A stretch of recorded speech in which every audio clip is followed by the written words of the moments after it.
Hello, everybody. Welcome to episode 11 of Chan's Logic. This is Kinko. He's a tiny little Jack Russell Terrier. Min Pin, something. A What? little ball of fury, but he sits like a human. No, we're staying. Oh, he doesn't like to stay. So welcome to this week's episode. It's been about 15 years since we've done one. Mm-hmm. So we were about due. We've been pretty busy building things. Yeah.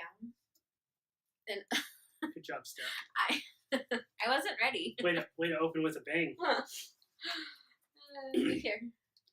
So this week we're going to finish up all the questions we've had, and I think we've got a couple really good ones we're going to look at. We're going to talk about a couple things about websites, things with landing pages, and let's see what else we've got here. We're going to talk about Facebook Notes versus blogging, which one makes more sense and why. So we got a bunch of good stuff coming up. We've had our faces stuck in computers lately. Steph is currently a certified Infusionsoft and Ninja. yeah. Learn how to do websites too. And we call her and On accident. I Tara. don't want to. our other Ninjalina. They're our little Ninjalinas. Yep. Because they're both 4'9", and they're really good at this kind of stuff on the back end of your electronics. Mm-hmm. Steph's also a woman of few words, so every time. So is Tara. We'll get along great. Yeah, every time I look at her to say something, she just gives me a blank stare. So if you're listening to the podcast and you hear these pauses, that's Steph's fault. I'm just staring. And she's creepy. That's rude. Well, it's not my fault you're creepy. Continue with the You story. did this Look, yourself. you're about to lose the questions. You lost it. We got the giant phones now. We can work on our phones all the time. The iPhone 7, it's like a laptop. It doesn't fit in your pocket very well. No. But you can take a shower with it. So that's what's cool. I can listen to podcasts.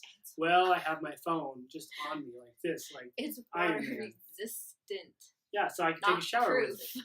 Oh my gosh. So like when I'm in the shower, if I want to get on a conference call, I just get on my conference call and I just don't show anybody anything lower than my chest. That doesn't really happen.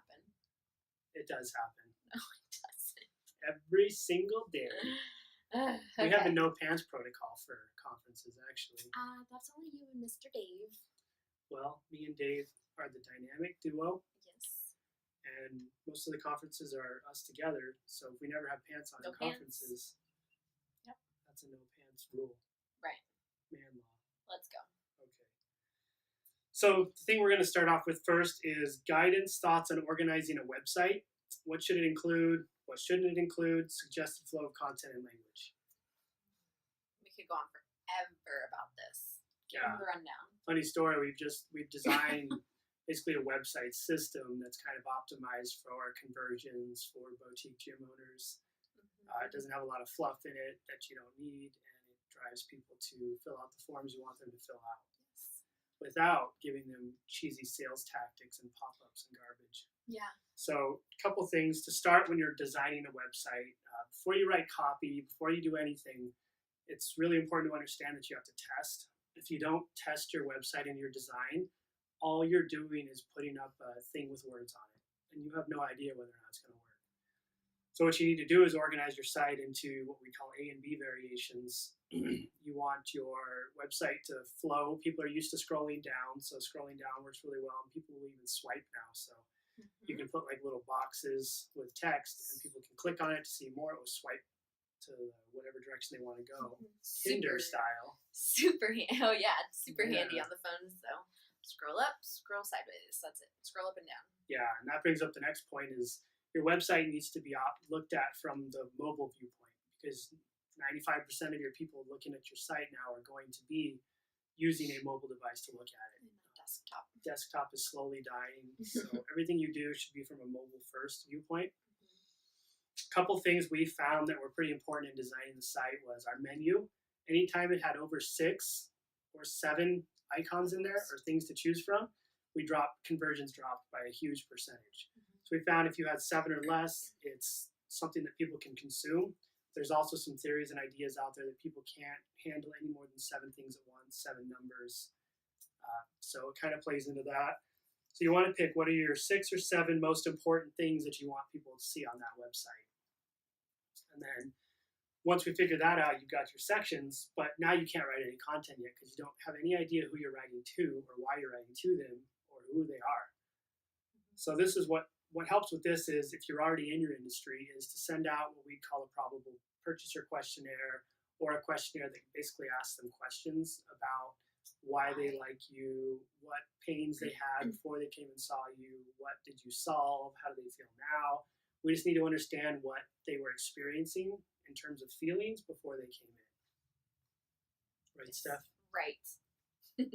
So then you'll see on a lot of the pain point questionnaires, they'll say, well, for example, in the fitness industry, I came to you because I wasn't motivated. I was frustrated. I felt like I wasn't getting you anywhere. I needed accountability.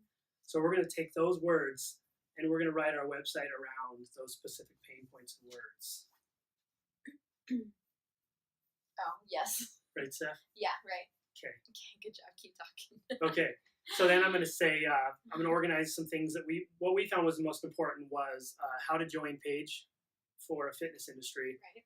which is going to outline every single one of those pain points into easy to consume increments. So it should be the words, which is like the headline, and then a picture.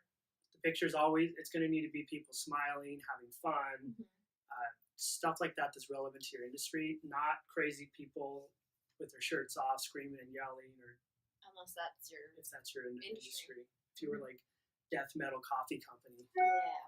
then you would have skulls and all that stuff as your thing. But if you're trying to target the average consumer, especially in our industry, it's going to be people smiling, looking seemingly not crazy, not throwing dying. things around or dying or laying in a pool of their own sweat. Stuff like that makes the consumer who hasn't experienced your product a little bit afraid.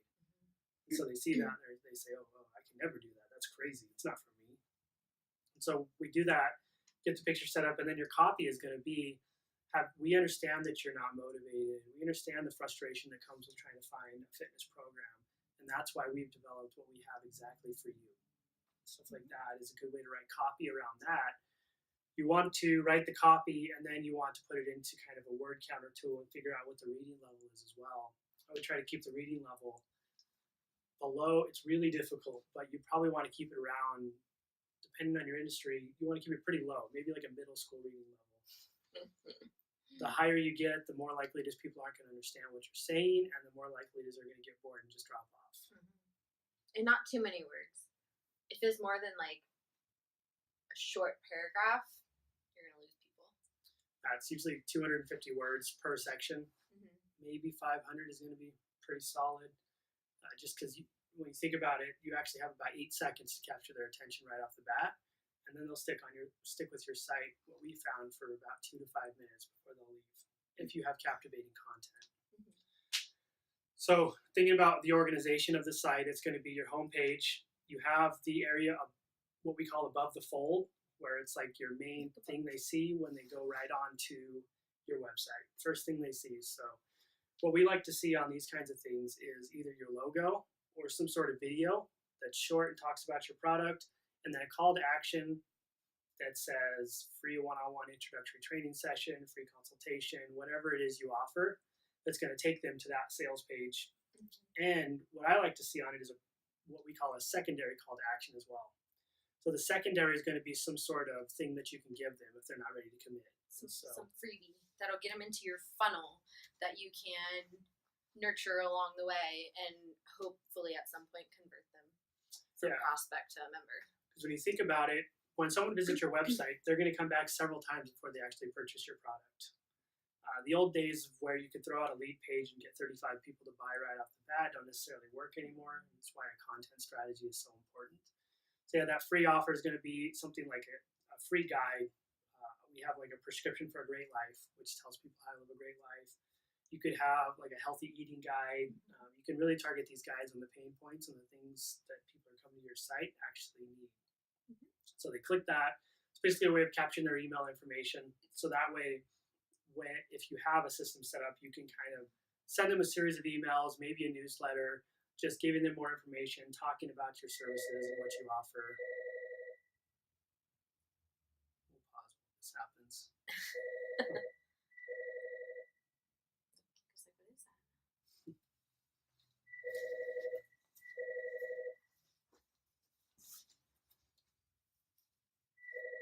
Riverside Payments.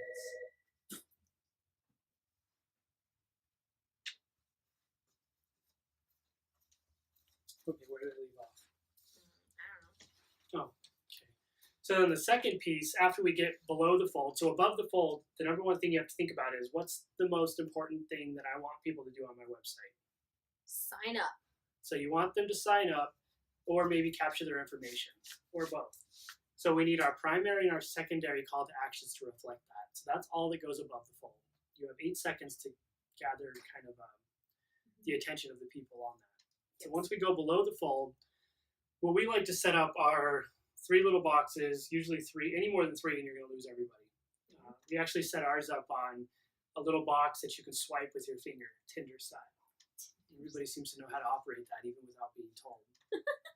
But so what you do is, at this point, we put what we call a heat mapping tool on our website. And you can get heat mapping from Crazy Aid, Sumo Me, a bunch of these other sites are not really that difficult to set up, but they provide you a huge amount of value in terms of what you can see happening on your website. So we'd set the 3 boxes up. We'd set an A and B variation of the site. We'd say maybe one of the boxes is about us, next one's how to join, third one is prescription for a great life, free ebook. We run that variation, and then we run another variation that has 3 other boxes. And then we put the heat mapping tool on, and we see where people are hovering, what they're clicking on, and which boxes aren't being used. And so when we see the boxes that aren't being used, we get rid of it, and we put something else in place. And if that one's getting used better, and the heat map shows that a lot more activities on it, we keep it. If not, we get rid of that one, put another one in its place. And if we get to the point where we've tried a bunch of them, then we just get rid of it, we have 2 boxes. Right, Steph? I blacked out. Did you breathe? A little bit. Okay. I drank a lot of coffee today. I prefer caffeine in kilos, PR blend, cold brewed. Okay, so the next section. Okay, so below the boxes, what I find is if you have some sort of little term, like little quote, maybe 250 words. Tagline, short summary. That talks about your story. Who are you speaking to? Why are you speaking to them? And why are what you doing make sense to them? It might make sense to you, but it doesn't necessarily make sense to them. Mom's calling. Gosh, leave us alone. That's rude. Anyways. Okay, so what I like to do next, there's a couple things. We're still heat mapping this whole site so we can see where people are visiting and get rid of stuff we don't need on there. Because when it comes down to it, the more simple it is, the better. Mm-hmm. The more complicated you get, the harder it's going to get people to convert. So once we get below that, maybe there's a couple of options at this point. You can test having some pictures of your actual facility, and maybe a short description about your facility, or you can put some testimonials in that spot. You 100% need those testimonials on your main page. Just where they go is what we need to play with. Mm-hmm. And just one, like your most awesome favorite testimonial, just the one. You have another page for success stories and testimonials elsewhere. Preferably a video, if possible, because proof from someone actually speaking about how amazing your brand is huge to the consumer watching. Right. Because I could go make something up and be like, Stone Age Fuel is the most awesomest, bestest place ever. Yeah. Stone Age Fuel rocks my socks. with all those words, yeah. So make sure if you don't have a video, text works as well. Try to get a picture on there. One thing I would test too is, does it make sense to put your facility pictures on there and then the testimonials? Or does it make sense just to have the testimonials? Does it make sense to flip them, kind of play with where they go and what makes the most sense based on who's visiting the spots?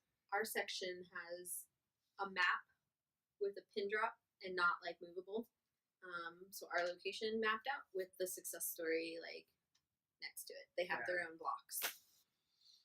And then the next section we find after you get down there is just your footer.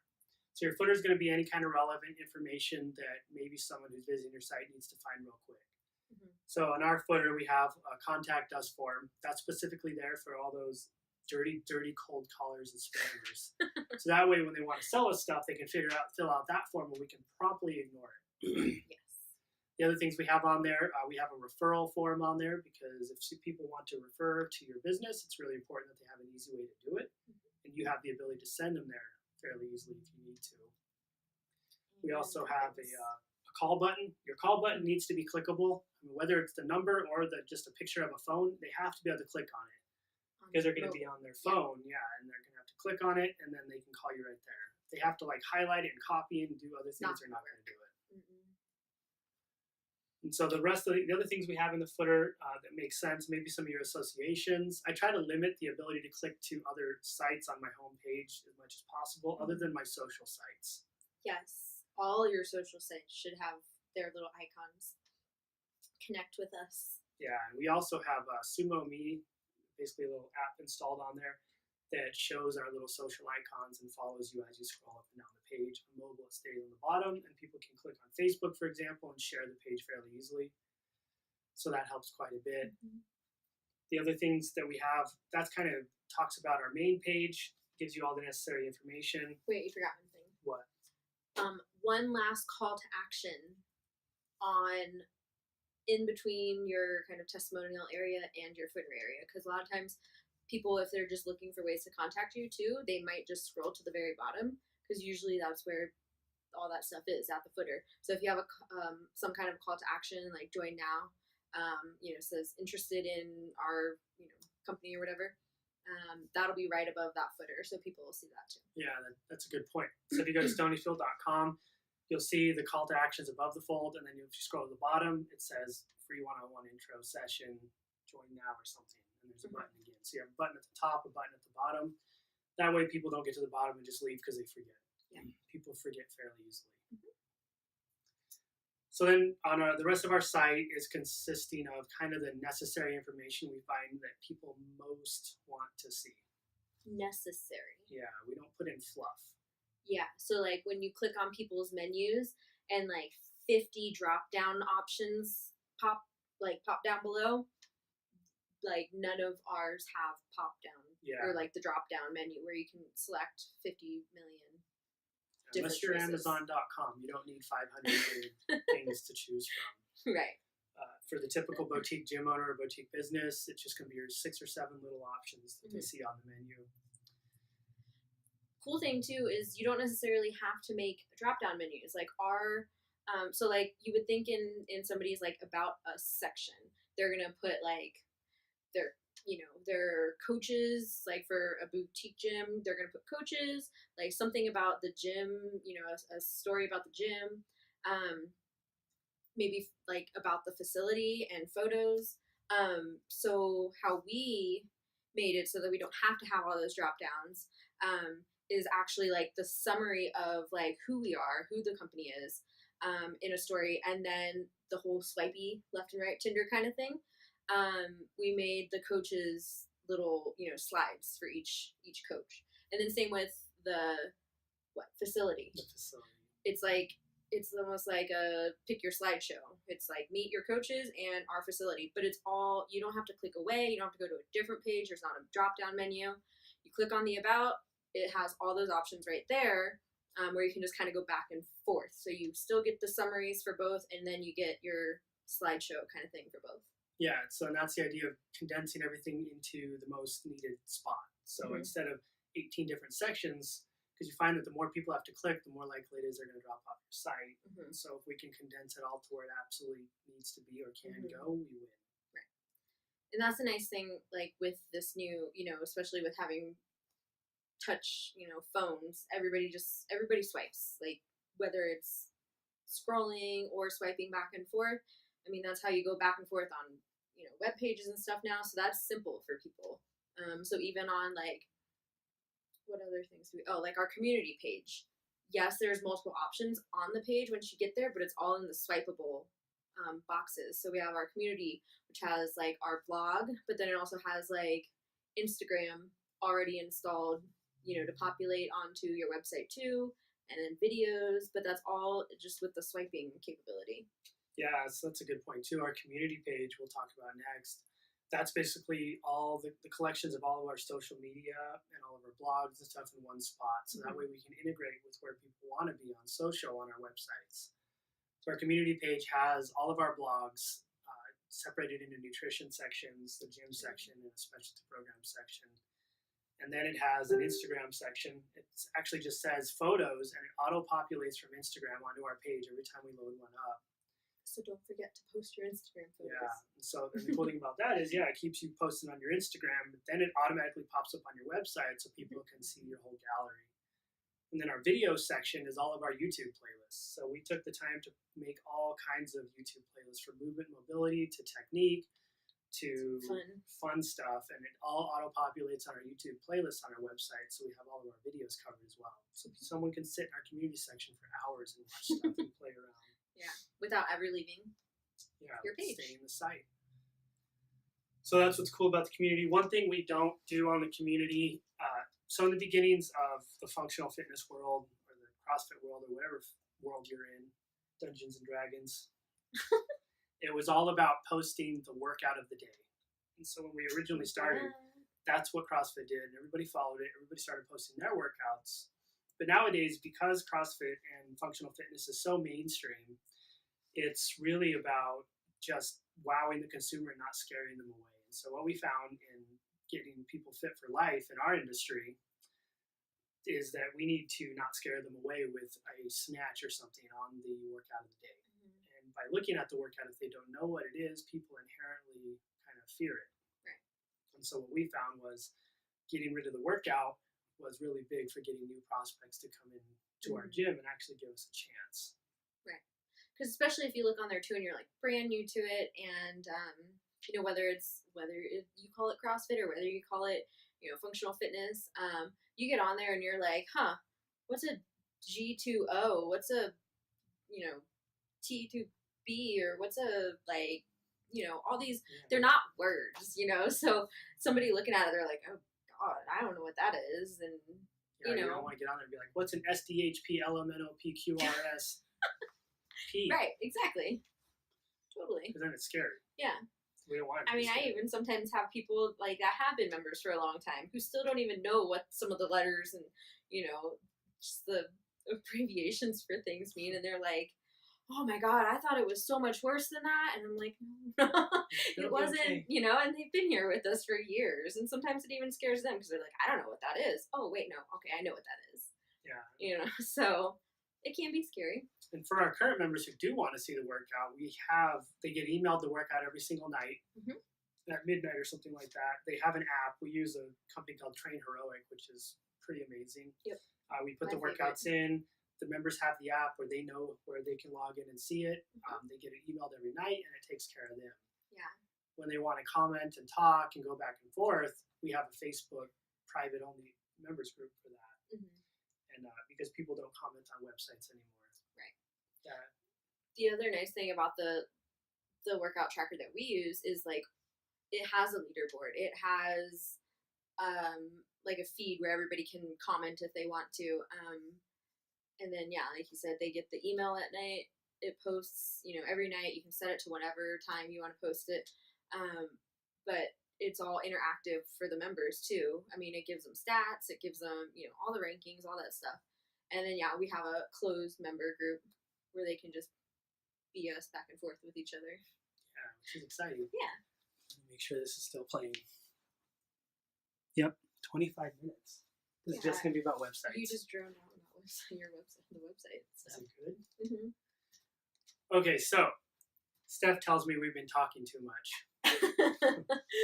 Even though this is a podcast, and I was under the impression you were supposed to talk in it. Well, do we have more on the website stuff? Yeah, today's episode is all about websites, apparently. Oh, okay. So what else on website? The next piece on the website that's on our site, we have a program section. So it's a section that kind of talks about what our gym kind of focuses on and why it makes sense for someone to train with us. My fish move.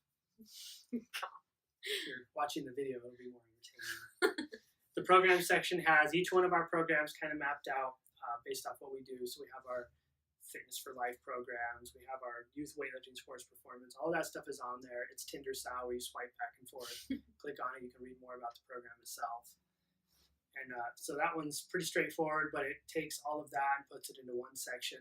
I mean, thinking about it, you could put programs into About Us as well, but it might get a little complicated. Yeah. The last piece we have, the next one is our How to Join page. So that's just, it outlines our program. Step 1, we need to get you fit for life. We're going to do that with our fundamentals program, blah, blah, blah, blah. We talk about why it makes sense, why jumping into something like this is scary at first, and why we're not that scary. Prepare you for success. Yeah.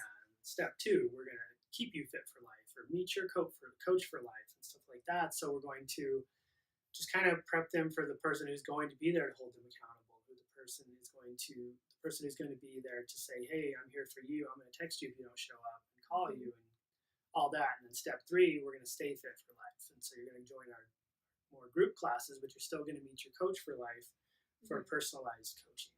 Right. So you still get one-on-one coaching with your coach for life, as well as, however you have it set up, in our case, unlimited classes, and then meeting with your coach. Yeah, so it's just stepwise. People like things in steps, and people like things in 3s. Sometimes you can get away with 4. Ours is like step 1 is the basic, then meet your coach for life. Step 2 is get fit for life and all that. So you can heat map it. You can see where people start and how far along they go before they drop off the page, and then you can start cutting things off at that point. At the end of each section, we always have a call to action because we need to make them aware that they can join somehow, some way. And we schedule your consultation or schedule your free assessment, schedule your free one-on-one.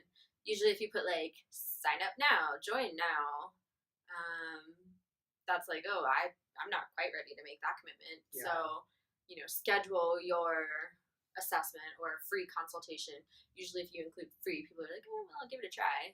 Yeah, I find that the best way to put that too is talk from like they're saying it. So schedule my free consultation or my free one-on-one consultation or whatever. And they see that, and then they're more inclined to click it for some reason. It's not so scary. Yeah. Join now. Look at us. Buy so now. It's like a late night sale commercial. Yeah, wow. Buy now. I'll give you 2 for the price of 1. Yeah, money back guarantee. If you have any questions about your website, the way it's organized, if you actually want us to go in and look at it and tell you what we think, just send us an email or comment on this, and we will actually give us the link to your site too, and we'll check it out. We'll do a little analysis, tell you what we think.